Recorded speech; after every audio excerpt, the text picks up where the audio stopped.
వి gold trusted gold buyers. మీరు తాకట్టు పెట్టిన బంగారాన్ని విడిపించి ఈ రోజు ఉన్న మార్కెట్ ధరకు కొనబడును.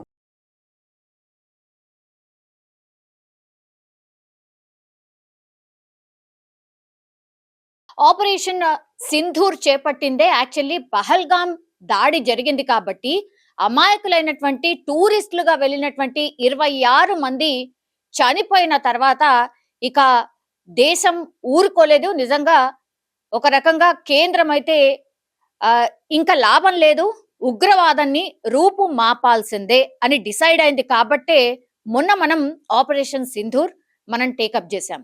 అందులో కేవలం మన లక్ష్యం ఏంటి అనేది కూడా స్పష్టంగా చెప్పినాం. అట్లాగే ఆపరేషన్ సింధూర్ లో కూడా మనం చేసింది 9 ఉగ్రవాద స్థావరాలు. అటు పాకిస్తాన్ లో ఉన్నటువంటి 9 ఉగ్రవాద స్థావరాలు మీ దగ్గర ఉన్నాయి. మీరు చర్యలు తీసుకుంటారా, వాళ్ళని అప్పగిస్తారా, లేకపోతే మమ్మల్ని చర్యలు తీసుకోమంటారా? ఇది స్పష్టంగా అడిగినప్పటికీ కూడా పాకిస్తాన్ నుంచి నో సౌండ్. దీంతో ఇంకా గట్టి సౌండే వినిపించాలి అనే కదా చేపట్టింది ఆపరేషన్ సింధూర్. కేవలం 9 అంటే 9 ఉగ్ర స్థావరాలని టార్గెట్ చేసుకొని దాదాపుగా 100 మంది ఉగ్రవాదులు హతమైనట్టుగా మనకున్నటువంటి సమాచారం. ఓకే, పాకిస్తాన్ ఒప్పుకోదు, ఉగ్రవాదులు చనిపోయారు, అదంతా ఏమి ఒప్పుకోదు. తీరా చూస్తేనేమో ఆ ఉగ్రవాదులు ఎవరైతే చనిపోయినారో వాళ్లకు అధికారికంగా ఆర్మీకి సంబంధించిన వాళ్ళే వెళ్ళి వాళ్ళ అంతిమ యాత్రలో పాల్గొంటారు, వాళ్లకు అంతిమ సంస్కారాలు చేసే దాంట్లో కూడా వాళ్ళు ఉంటారు. అది వాళ్ళ నీతి.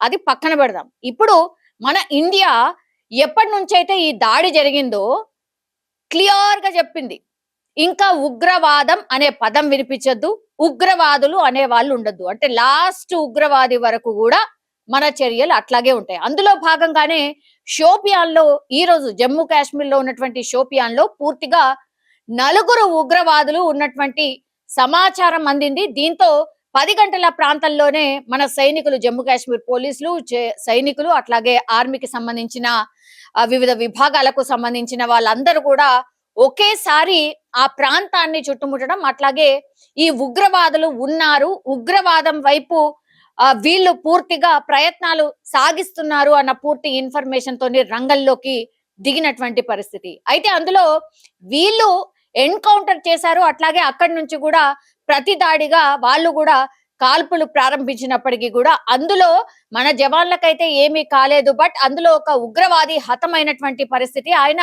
లష్కరే తోయబాకి సంబంధించిన ఉగ్ర కార్యకలాపాలు చేస్తున్నట్టుగా పూర్తిగా సమాచారం ఉంది కాబట్టి మన వాళ్ళు వెళ్ళి వాళ్ళకి అంటే ఎన్కౌంటర్ చేయడం అయితే జరిగింది.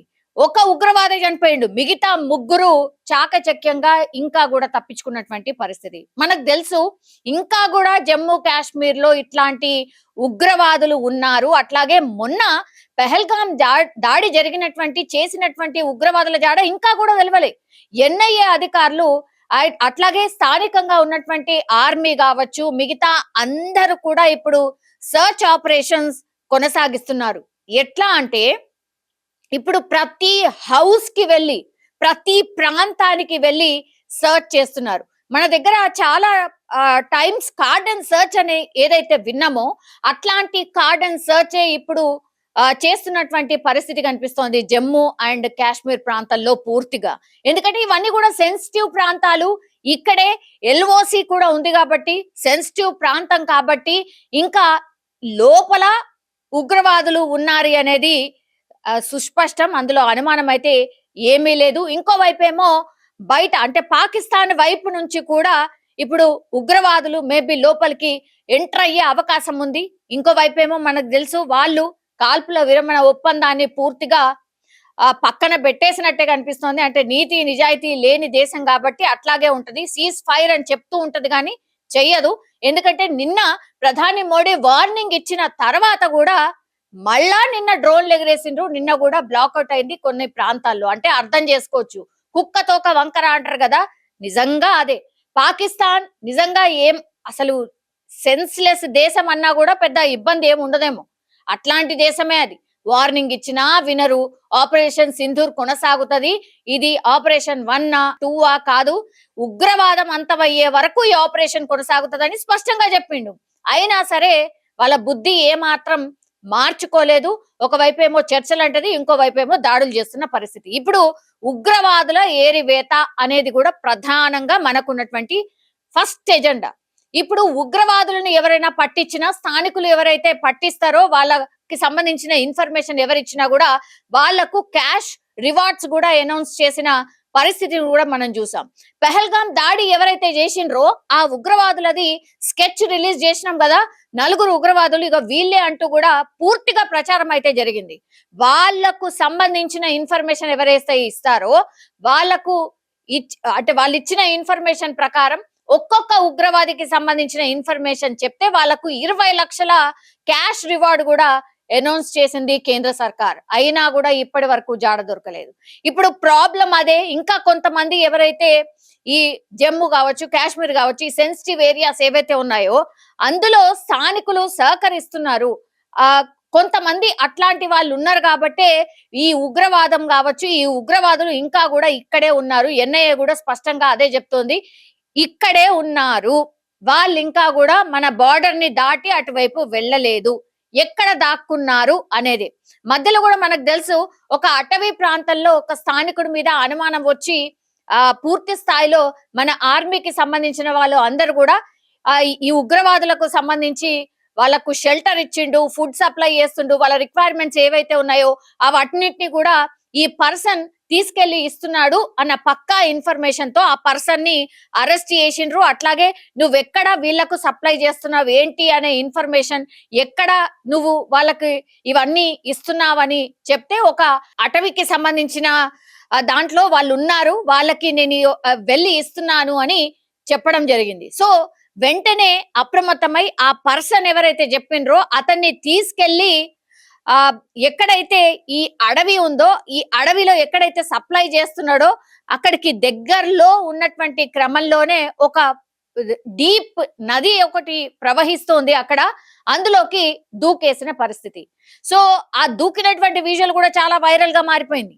అతను దూకేశాడు, మరి మన ఆర్మీ ఏం చేస్తుంది, అసలు ఏంటి అనేది కూడా విమర్శలు వచ్చినాయి. అట్లెట్లా వదిలేస్తారు, ఆయనను కట్టేయాలి కదా, అది కదా అని.